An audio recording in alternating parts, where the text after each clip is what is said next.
तो दोस्तों welcome back. कैसे हो आप सब लोग? आई होप सब कुछ बढ़िया मजे से चल रहा होगा। तो स्वागत है आपका फिर से एपीआई डेवलपमेंट वाले कोर्स में। लास्ट लेक्चर में हम लोगों ने डिबगिंग की थी, मतलब डिबगिंग को समझा था कि हम किस तरीके से हमारे रेल्स एप्लीकेशन में डिबगिंग को परफॉर्म कर सकते हैं, और हमने कस्टमाइज सेशन कंट्रोलर में उस डिबगिंग को ट्राई किया था। ठीक है, इस लेक्चर में अब हम लोग थोड़ा सा आगे बढ़ने वाला है हमारे एपीआई एप्लीकेशन में। हालांकि हम यहाँ पर एपीआई नहीं बनाएंगे, हम अब बात करेंगे हम जो एपीआई हमने बनाया हम उसको कंज्यूम किस तरीके से कर सकते हैं।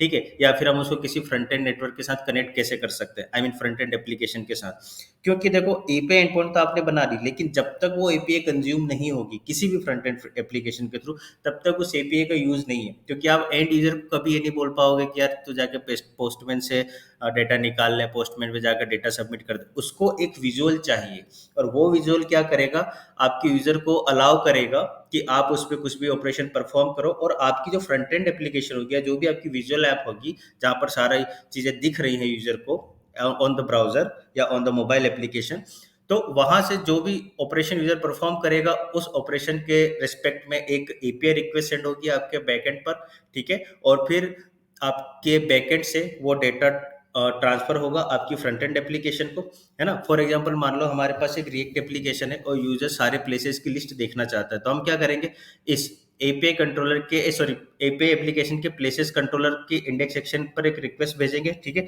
और यहाँ पर हम क्या करेंगे कि सारी प्लेसेस को एज ए जेसन रेंडर करा देंगे। ठीक है, और फिर इन प्लेसेस को हम हमारे फ्रंट एंड एप्लीकेशन पर इटरेट करके ब्राउजर पर शो करेंगे। ठीक है, तो इस तरीके से आप अपनी एपीआई एप्लीकेशन को कंज्यूम कर सॉरी आप अपनी एपीआई एंडपॉइंट्स को कंज्यूम कर सकते हो किसी फ्रंट एंड एप्लीकेशन के थ्रू। ठीक है, तो इस कोर्स में जो जितना भी तक हम लोगों ने किया, अभी तक हम लोगों ने सिर्फ एपीआई एप्लीकेशन बनाई है।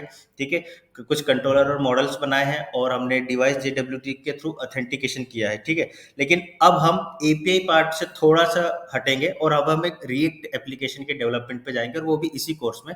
क्योंकि एपीआई जो हमने बनाया उसको कंज्यूम करने के लिए हमको एक फ्रंट एंड एप्लीकेशन चाहिए, तो हम लोग रिएक्ट के अंदर वो फ्रंट एंड एप्लीकेशन बनाएंगे। ठीक है, तो सबसे पहले आप लोग टर्मिनल पे आ जाओ। ठीक है, और टर्मिनल पे आप सबसे पहले अपनी एपीआई एप्लीकेशन का रेल सर्वर स्टार्ट कर देना। ठीक है, अब न्यू टैब ओपन करना, और न्यू टैब में ओपन करके आप इस अपनी जो एपीआई एप्लीकेशन वाली डायरेक्टरी उससे बाहर आ जाओ, और अब आपको क्या करनी है, रिएक्ट ऐप क्रिएट करनी है। ठीक है, अब रिएक्ट ऐप क्रिएट करने के सबसे पहले तो आपके सिस्टम में एनपीएम या नोड के थ्रू आपको क्या करना है, नोड जेएसपी इंस्टॉल करना है, और क्रिएट रिएक्ट ऐप पैकेज भी इंस्टॉल करना है। ठीक है, उसका इंस्ट्रक्शन आपको वीडियो के डिस्क्रिप्शन में मिल जाएगा कि कैसे आपको नोड इंस्टॉल करना है और कैसे आपको क्रिएट रिएक्ट ऐप आपको अपने सिस्टम में इंस्टॉल करना है। ठीक है, और जब वो इंस्टॉल हो जाएगा, मैं यहाँ पर नहीं बताऊंगा कि वो कैसे इंस्टॉल होगा, मैं सीधे डिस्क्रिप्शन में उसका कमांड और उसका स्टेप्स दे दूंगा। ठीक है, तो जब आप सक्सेसफुली अपने सिस्टम में रिएक्ट ऐप को इंस्टॉल कर लोगे, तो फिर आपको क्या करना है, एक कमांड चलानी है। ठीक है, जैसे कि npx सॉरी सबसे पहले आपको एक डायरेक्टरी बनानी है, तो डायरेक्टरी बना लो, या फिर आप चाहो तो सीधे डायरेक्ट प्रोजेक्ट डायरेक्टरी में भी कर सकते हो। ठीक है, तो यहाँ पर क्या कमांड चलानी है, npx क्रिएट रिएक्ट ऐप। ठीक है, और उसके बाद अब आपको अपनी रिएक्ट एप्लीकेशन का नाम रखना है। हमारी एपीआई ओनली एप्लीकेशन का नाम क्या था, टूरिस्ट प्लेसेस, तो हम हमारी रिएक्ट एप्लीकेशन का नाम क्या रख देंगे, let's say tourist places front end, या tourist places react app, tourist places react. ठीक है, इतना टाइप करने के बाद आपको क्या करना है, अब आपको इंटर प्रेस कर देना है। ठीक है, जैसे आप इंटर प्रेस करोगे आप देखोगे ये अपने आप एक रिएक्ट एप्लीकेशन को आपके लिए जनरेट करना स्टार्ट कर देगा। तो इसके स्टार्ट इस सॉरी इसके फिनिश होने का वेट करते हैं, और जैसे ही आपकी एप्लीकेशन का स्टार्ट फिनिश हो जाए, मतलब आई मीन आपकी एप्लीकेशन क्रिएट हो जाए रिएक्ट वाली, आपको जैसे आप रेल्स में करते हो, जैसी एप्लीकेशन क्रिएट हुई आप उस एप्लीकेशन की डायरेक्टरी में स्विच होते हो, है ना, चेंज डायरेक्टरी, वही कमांड चला के आपको अपनी रिएक्ट एप्लीकेशन में स्विच कर लेना है। ठीक है, उसके बाद हम इसको ब्राउजर पर टेस्ट करेंगे कि बाय डिफॉल्ट हमको रिएक्ट एप्लीकेशन क्या देती है, और हम उसको किस तरीके से स्टार्ट करते हैं। तो सबसे पहले आप इसको फिनिश होने दो, जो भी इसका प्रोसेस है वो टाइम ले रहा है अभी। तो यहाँ पर आप देख सकते हो मेरी रिएक्ट एप्लीकेशन क्रिएट हो गई, जनरेट हो गई। अब मुझे क्या करना है, अपनी रिएक्ट ऐप में स्विच कर जाना है। ठीक है, तो यहाँ पर मेरी रिएक्ट ऐप का नाम क्या है, टूरिस्ट प्लेसेस फिर रिएक्ट। ठीक है, इसके अंदर आप स्विच हो गए, आप इसको अपनी सब्लाइम डायरेक्टरी में ओपन कर लो, या किसी भी टेक्स्ट एडिटर में जो जिसको आप प्रेफर करते हो। ठीक है, अब यहाँ पर आपको देखो ये आपकी रिएक्ट एप्लीकेशन है। है ना।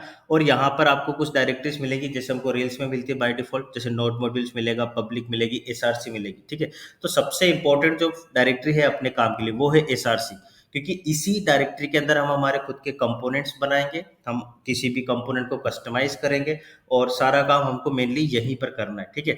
आगे के फोल्डर्स लाइक जैसे पब्लिक डायरेक्टरी क्या होती है, रिएक्ट एप्लीकेशन के अंदर पैकेज जेसन क्या होता है, पैकेज लॉग डॉट जेसन क्या होता है, ये हम आगे आने वाले लेक्चर्स में डिस्कस करेंगे, ठीक है। तो ये हमारी रिएक्ट एप्लीकेशन जनरेट हो गई। अब हमको क्या करना है, हमारी रिएक्ट एप्लीकेशन को स्टार्ट करना है, ठीक है। तो जैसे आप रेल्स एप्लीकेशन को स्टार्ट करते हो वैसे आपको रिएक्ट एप्लीकेशन का भी सर्वर स्टार्ट करना होगा। और उसको आप कैसे स्टार्ट कर सकते हो, npm start,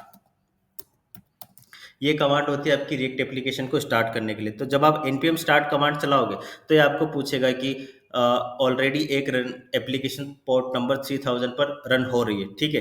क्यों, क्योंकि हमने यहाँ पर हमारी एपीआई ओनली एप्लीकेशन को रन किया हुआ है, और रेल्स का भी बाय डिफॉल्ट पोर्ट जो होता है वो 3000 होता है ना, और रिएक्ट का भी 3000 होता है। तो अब ये पूछ रहा है would you like to run the app on another port, तो अब हमारे पास कोई ऑप्शन नहीं है, क्योंकि एपीआई कंज्यूम करनी है तो हमको सिमिलरली साइमल्टेनियसली रेल्स एपीआई को भी रन करना होगा और रिएक्ट ऐप को भी रन करना होगा।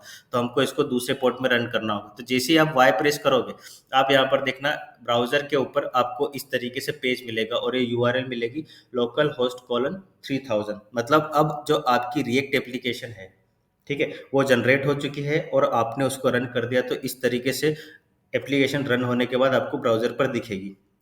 और यहाँ पर आप एक कमांड देख सकते हो कि edit src app.js and save to reload, ठीक है। मतलब ये तो जो डिफॉल्ट पेज है, जैसे हम रेल्स का एप्लीकेशन जनरेट करते हैं तो हमको एक बाय डिफॉल्ट रेल्स का वेलकम पेज मिलता है, वैसे रिएक्ट का यहाँ पर वेलकम पेज मिला है, ठीक है। और जब हमको हमारा कस्टम रूट पेज बनाना होता है तो हम क्या करते हैं, खुद का कंट्रोलर बना के उसको route as a route path set करते हैं राउट्स डॉट आरबी में।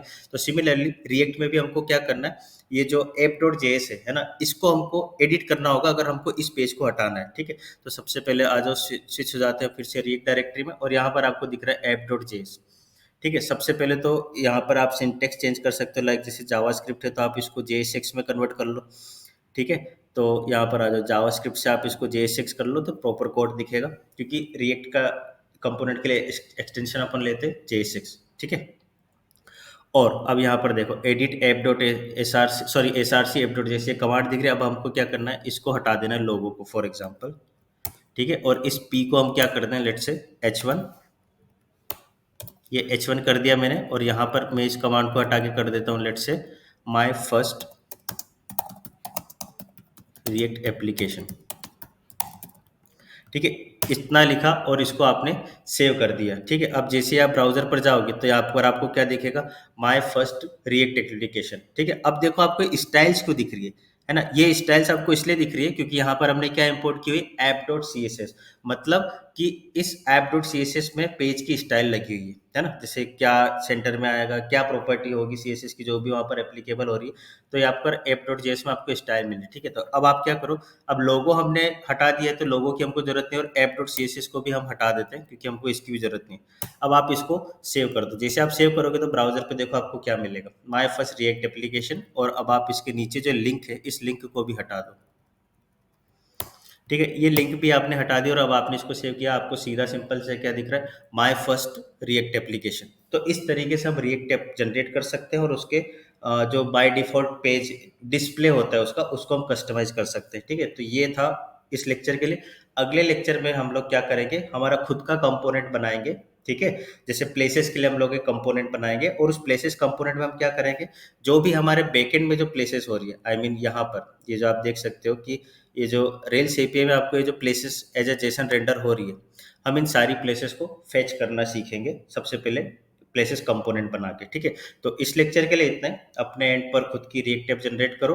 और अगर रिएक्ट आपके सिस्टम में ऑलरेडी इंस्टॉल नहीं है तो वीडियो डिस्क्रिप्शन को चेक करो, ठीक है। और अपन मिलते हैं अगले लेक्चर में, तब तक के लिए tata, goodbye, take care, stay safe.